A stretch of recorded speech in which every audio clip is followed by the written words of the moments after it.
Welcome everybody, I'm Godess Jazzy from SRTV Media. I'm here today with Courtney Barrett. Welcome, Courtney. Hello, how you doing? I'm very well, thank you. Thank you for your time today. We're going to talk about his organisation called Bin Knives Save Lives. Can you tell us a bit about it? I founded Bin Knives Saves Lives due to all the knife crime that's going on in London. It's got really crazy over the last couple of years. It started with Jada Moody's murder in Leighton. Okay. I'm from Waltham Forest, so I live just around the corner. I've got a house just around the corner from where that happened. You also had Jodie Chesney a few months later, who was murdered in the Havering area. Okay. There's just so much going on that I thought someone has to do something about it. There's not enough police on the streets, so we have to start fending for ourselves as a community. Yeah. So I just tried to bring the community together so we can try and deal with knife crime and reduce knife crime ourselves, because those in power don't seem to really care. They've got other things on their agenda, and there's not enough police around, so we have to start fending for ourselves. So I just started the movement, and it's grown and grown. We've been all over the world on all the news channels, in all the papers. We've spread awareness all over the UK, you know. Up till now we've taken 1,012 knives off the streets and one gun. So we've had a great impact and a great effect. In our pilot borough of Waltham Forest, where we started, in our first 6 months we reduced knife crime by 34%. So what we do has proven to actually work. But the sad thing is, we've been going just over a year now, and still we're ignored by Sadiq Khan, we're ignored by the government, we don't get any funding, you know. So have you knocked on doors with Sadiq Khan? Have you actually literally Sadiq Khan written letters? Sadiq Khan has never contacted us. No. Never spoken to us or anything. I try to get hold of him all the time. It's become a bit of a running joke now between the team. None of those in power are interested. The only person that has shown interest, the only MP who has really supported us and come out, and he's actually come out with us a few times and helped to take knives off the streets, was MP Sean Bailey. Now, he's actually from Waltham Forest as well. Well, he's not from Waltham Forest, he's from Havering actually, but his constituency is Waltham Forest or whatever. But it's like he really cares and wants to reduce knife crime and wants more police and stuff, you know. Yeah. But so we're hoping that he becomes Mayor of London when the elections come. But that's the only thing that's going to make London safer. We need help. No matter what we do as a community, we need help from those in power. You know, and if we're being ignored by them, there's not much we can do. So what do you think it needs then? If you've said you've been trying to contact Sadiq, why do you think he's refusing you this, especially now, this situation? He doesn't seem to care about it. He don't care about it. I'm just telling you from what I see, even when you see the stabbings, like every day you hear of stabbings. Because of what I do, I hear of loads a day, and I get sent the videos, and it's really sad, you know. And it amazes me. I haven't seen or heard of Sadiq Khan for months. It's like he's missing in action. You know, the last time I remember hearing of him, some Asian guys got stabbed. Sadiq Khan went there. Why is it only when the Asian guys got stabbed that you go and turn up and show your face? What about all the other people, the white people and the black people that got stabbed? You're not showing your face, you're not doing nothing about it, you're not attempting to do anything about reducing the knife crime. It's got to a crazy state now where it's like an alarming rate of knife crime going on. Like, it's really bad, and I can't fathom or believe why anybody isn't trying to do anything about it. What do you think is bringing this spate of knife crime? Do you reckon it's only because of poverty, or is there more to it? No, there's a lot of reasons why knife crime happens and why it started, and why it's persistent. But the reason why it's got so out of hand now is because everyone sees that nobody cares. There's hardly any police, so you've got more chance of getting away with it. Nobody's doing anything about it, nobody cares. You know, I could go up the road now with a few friends and go in a shop with knives and rob the shop, and we'd be off and home having 2 beers before any police or anyone turns up or anyone cares. You know, it's just crazy out there. How do you think it's changed since your youth? Since my youth? Well, when I was a youth, I didn't know what knife crime was. We'd never even heard of nothing like that. It's True. You know, everyone likes to fisticuffs. That's the words we use, fisticuffs. That's You know, it. And make up afterwards. You know, if there's a problem. But even then, it wouldn't even get to that really most of the time. So how you see knife crime reported now is how just a fist fight used to get reported in the mid-80s, early 90s, you know. But now, unfortunately, we're not talking about fist fights, we're talking about knife crime. And there's so much happening every single day. I'm beginning to lose track of it all. It's crazy. I write an article every week for the Havering Daily called Knife Crime Corner. And it's almost like every week I feel like I'm writing the same article because it's the same every week. Yeah. You know, there's so much stuff going on. You can't take it all in and remember it all. It's just got so bad. It's ridiculous. And we put on the news every day, and you hear that the government are putting 170 million into this, and so many millions into this. And where's the money for knife crime? Yeah, it seems like it's the end of the food chain, I always say. Yeah, but the thing is, as a community, as Londoners, or even as people in Great Britain, as you know, our most pressing concern at the moment is knife crime and violent crime. Yeah. No one's doing anything about it, and I don't know. I don't know how to explain it. Because to me, it's the most important thing that needs to get dealt with. If it doesn't get dealt with really soon, it's going to be too late, because all these kids are going to grow up and they're going to end up being 22, 25, still being on the same mindset that they're on. Yeah. And then their kids will be the same. You know, it's just not going to stop if we don't deal with it ASAP. But nobody's dealing with it. It's left down to us, the community, volunteers. Disgraceful. Explain about the volunteer. So you've got a team within your organisation. I've got a team of volunteers. We're all community members who care about the future of our society, for our kids and our grandkids, not just for ourselves. You know, we want everyone to be safe. And it seems like we're heading towards a kind of living in a Mad Max world. You know, when everybody, all kids deserve to be living how I lived when I grew up. Yeah. You know, feel safe, secure, you're not scared to go out, you know. And the thing is now that so many kids are so scared, not even just kids, as adults, we're scared. Yeah. You know, to walk down the road, even in the evening, or sometimes someone's walking up behind, whatever, people are scared. Yeah. Can you imagine being a 15-year-old kid now, and you live near an estate or gangs, or even just wherever? Because knife crime can happen any place, to anyone, anytime, any place, anywhere, you know. Yeah. So just being a kid now, you can imagine how fearful they are. So a lot of kids now are arming themselves with knives from their kitchen drawers. Yeah. So our organisation is trying to press upon parents that you need to reduce your knives in your kitchen drawers.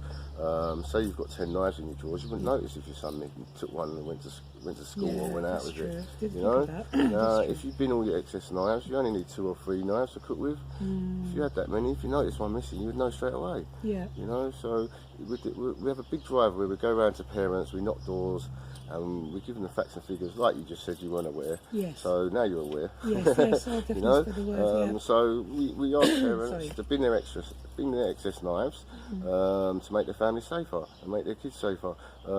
Now, don't get wrong, a lot of times we get from the parents, oh, but my kid's a good kid. They're the ones we're worried about most, because they're the ones that are scared most. Yeah. You know, and then happen to pick up a knife. And as soon as you pick up a knife and go on the street with it, you've got 80% more chance of becoming a knife crime victim. You know, a victim of knife crime. So it's definitely not a good idea to carry a knife. And we need to stop all these scared kids picking up knives from our kitchen drawers. Okay. So what we need to do, we need to bin our excess knives. We need to check our kids now and then randomly. You know, we need to talk with our kids about knife crime and explain to them what's going on and why we have to check them. Yeah. So randomly check your kids, check their bags, check their bedrooms. You'd be surprised what you find. Yeah. And you could be preventing them from a life in prison or dead. Yeah. You know. Of course. Now, a lot of people, like I said, think that knife crime won't affect them. Their kid's a good kid or this, that, and the other. You know. But it's crazy the amount of messages I get. Even the other day, like all the time, I get messages. Oh, I searched my kid's bedroom and I found a knife. Like I searched my kid's bedroom, like you asked me, like you suggested, and I found a knife. What shall I do? Yeah. You know, like, it happens. It's happening a lot.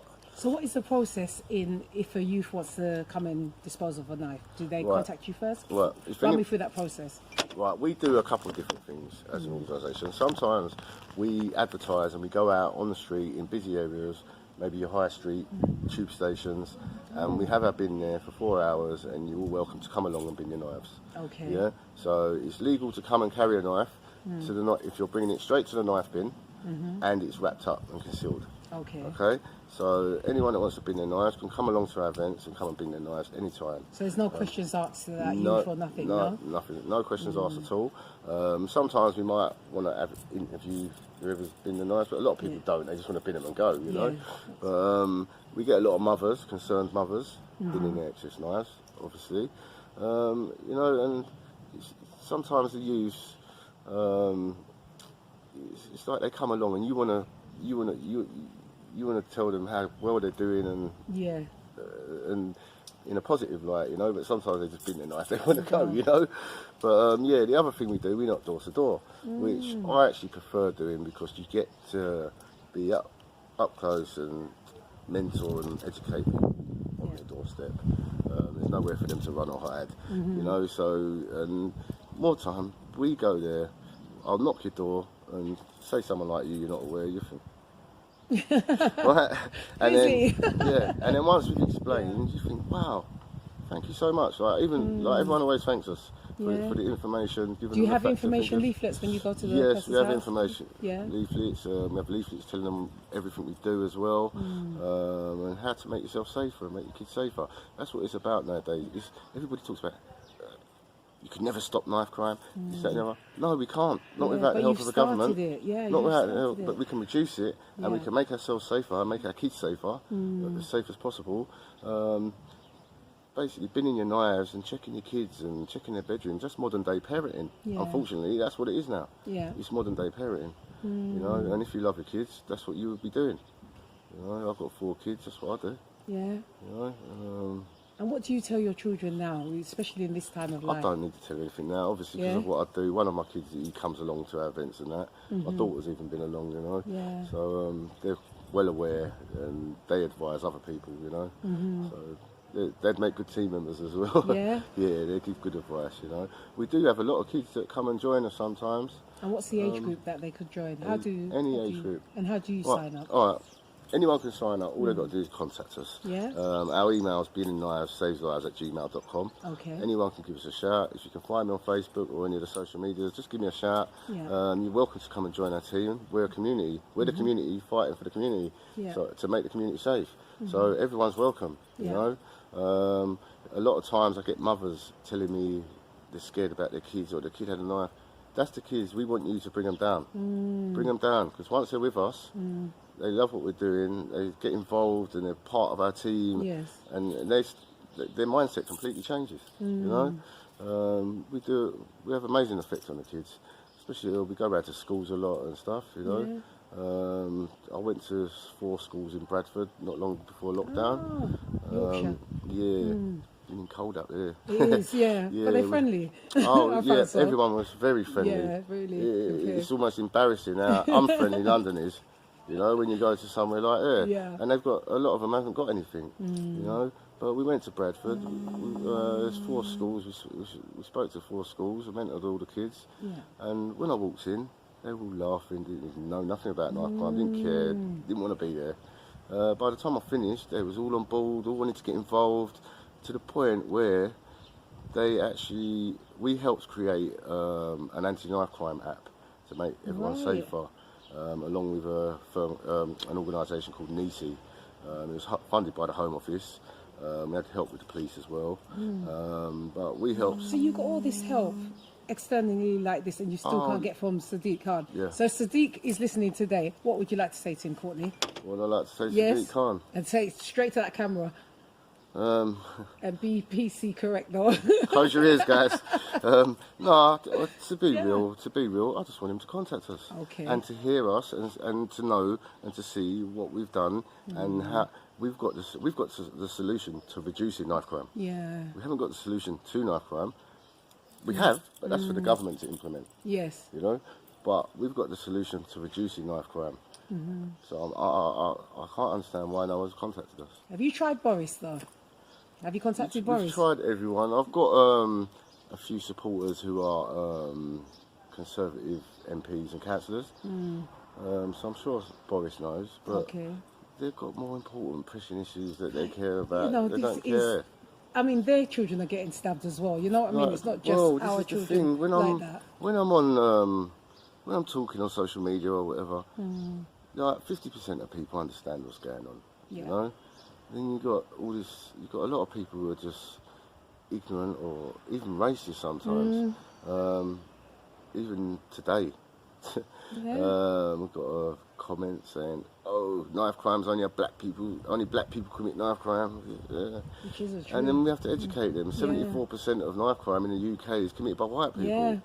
You know? They should have copied Scotland. Yeah, 90% of people in Great Britain are white.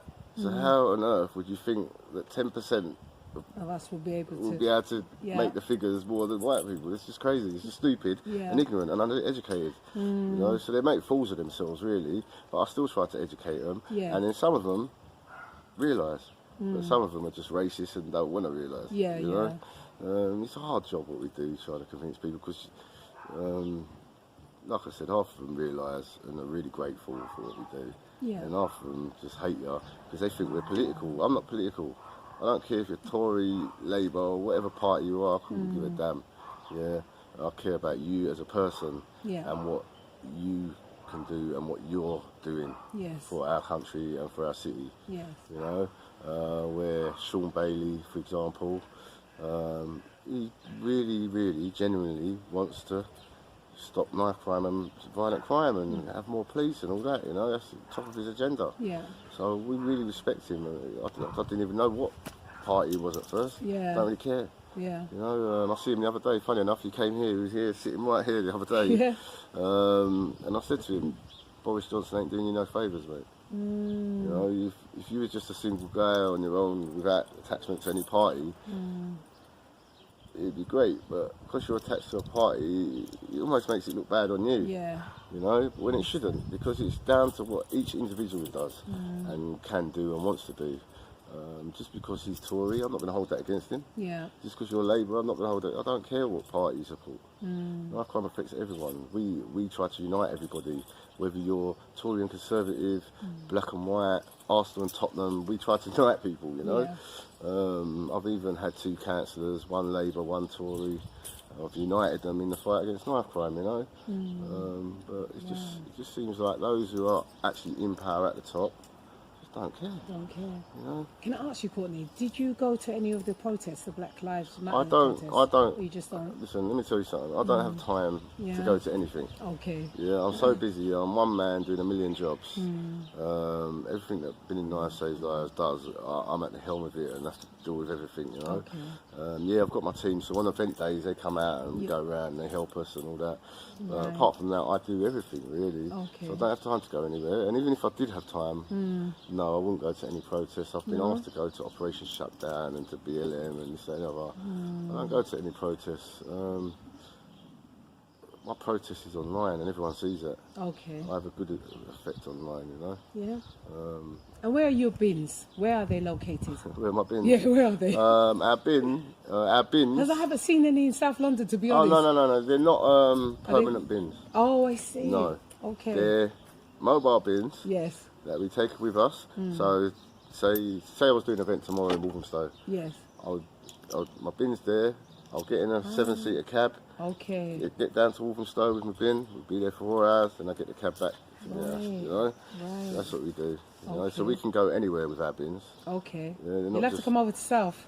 We actually want to. Yeah. Loads of people have been saying. Yeah. Obviously, Croydon's got big issues, especially. So we really want to get down there, but without funding, we can't do anything. Yeah. We've never had a penny off anyone. I paid for everything myself. I think I've spent about 10 grand. Yeah.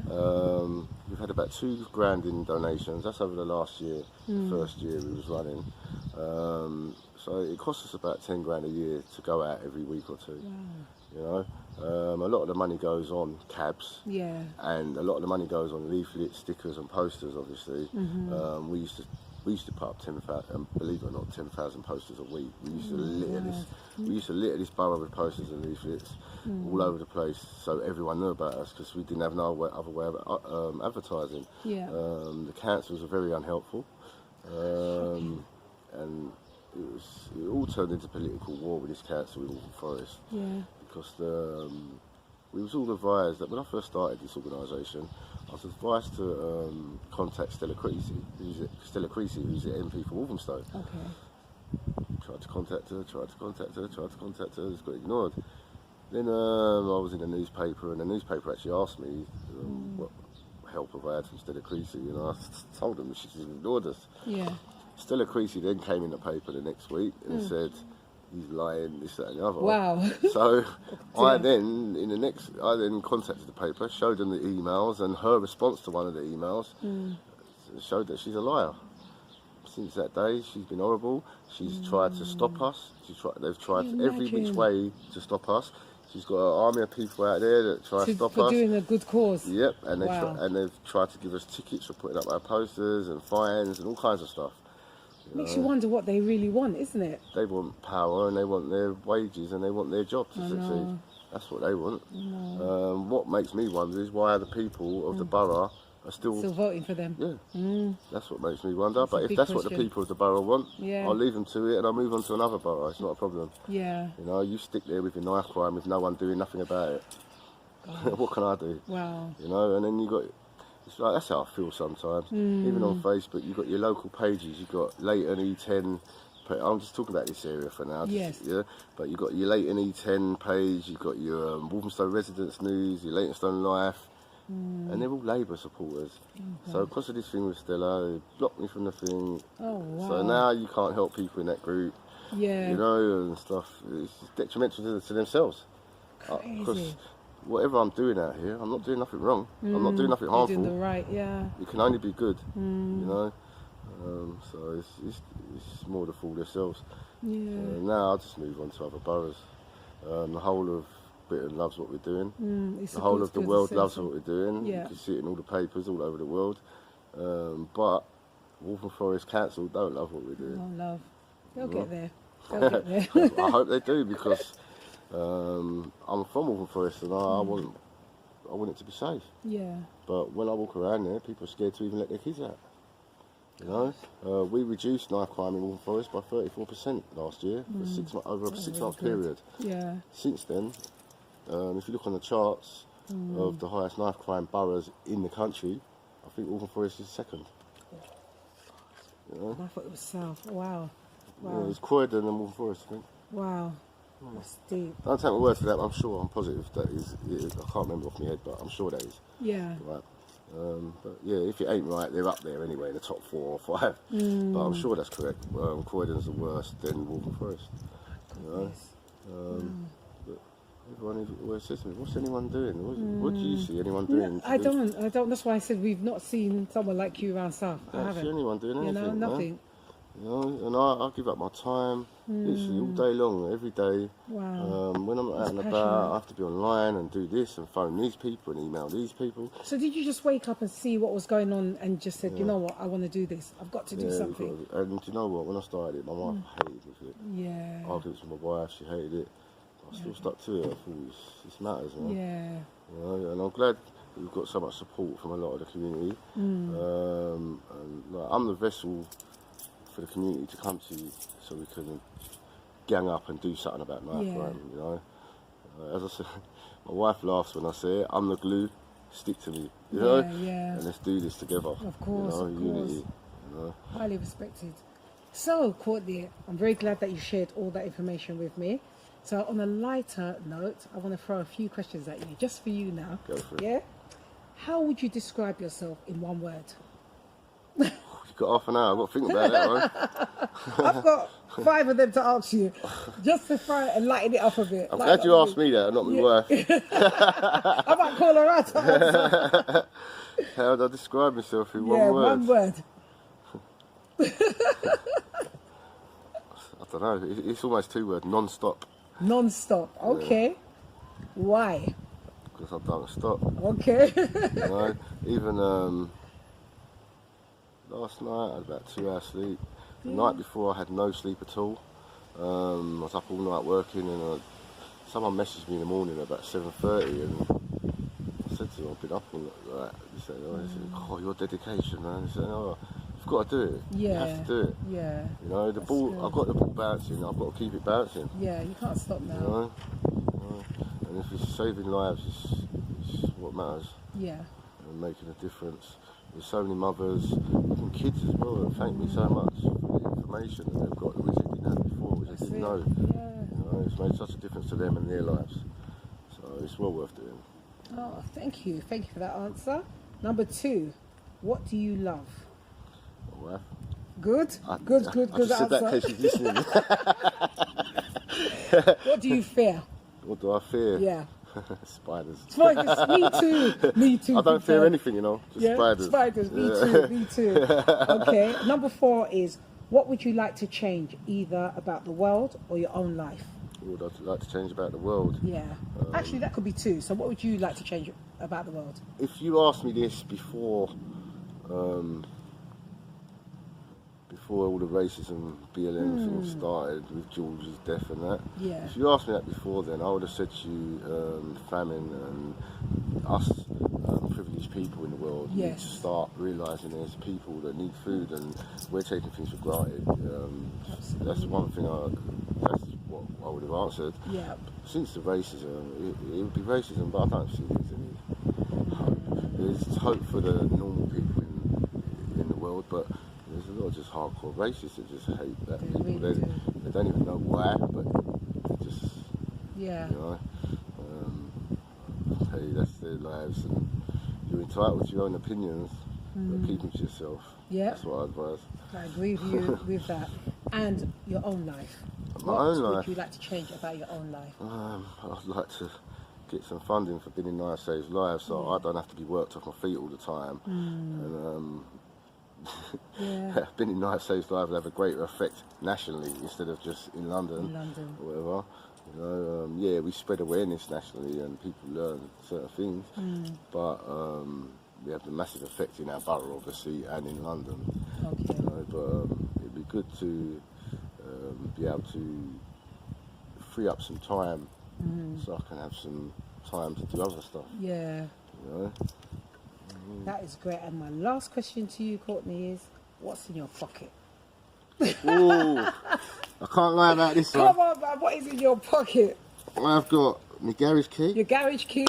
As you got can my see, lighter. there's I ain't got a lot, Yeah. you know. I've got my tobacco and my Rizzlers. Yeah? This is what And Courtney that's- Barrett listen, has got. this and my bank card is your bank all I card. usually carry. Wow. You know, That is great. literally, I don't like things in my pocket.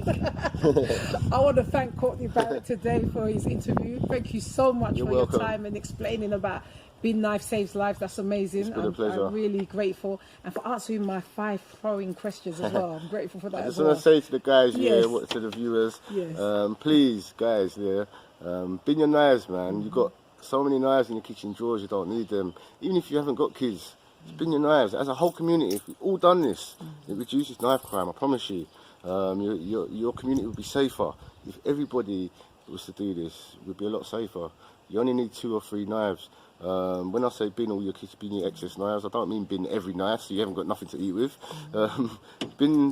You don't need 10 knives. Who needs 10 sharp knives? Yeah. You know? So bin your knives, guys. Check your kids as well, yeah? And shout Just out your make- handles as well, Courtney. Shout out where they can contact you.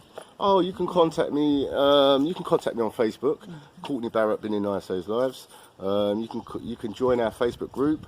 That's Binning Knife Saves Lives. Just listen. Put Binning Knife Saves Lives in your Google bar, and it'll all come up. You'll see all our documentaries, everything that we're on, everything that we do. Yeah. But worst ways, our website, spinningknifesaveslives.com. You can hit the Facebook link on there and join our group, or you can hit the email link and you can subscribe to us so you get newsletters every now and then and you get involved. Yeah, we need you to get involved. Obviously, we need donations. If you feel like you want to donate to the cause, please do. Go on binningknifesaveslives.com and you can do that. All of that. Yeah, you can even join our team. Just go on our website, binningknifesaveslives.com. You can see everything there. You can join our team, donate, do whatever. We've even got a raffle at the moment, which is the biggest raffle I've ever seen in my life. Like, honestly, Yeah. we've got over 40 prizes, and I'm talking prizes that have all been donated by businesses. A couple of Hat and Garden jewellers have donated jewellery, like proper prizes. You know, £600 tattoo. Oh my gosh! A luxury couple of nights in a luxury hotel. How much are the raffle tickets? They're £1 a ticket. So, you buy me a ticket. So we've got our raffle going on. You can buy me a raffle ticket today. Thank you. If you look on our website, you see all of that, and you can get yourself some tickets. And when's the draw for that? The draw is on the 26th of July at 4 p.m. We're going to be drawing it live on Facebook. Okay. So yeah, it's the BKSL fundraiser raffle. Just search for that event on Facebook and join it, and you get all the notifications and see the live draw. I hope you win. Good luck. Yeah, I'm going to put in. Thank you so much, Courtney. No I problem. really It's a appreciate pleasure. that. Thanks so much. Thank you. So. Yep. Yeah. All good. Oh, thank you. It's Oh, alright. I think press record. In there, oh, the kick I've had that before. Yeah. Fucking NBC. I actually put the video up the other day. Actually, NBC. Oh, that's too much, huh? And the whole bloody thing. No. And then, You got that, son? Yeah, I got that. Yeah. come over. Oh, the mic weren't working. No, that can't Mad. be that So I put up a like that. status. This is. I'll show you. I was filming it at the time, so I put it up. I said,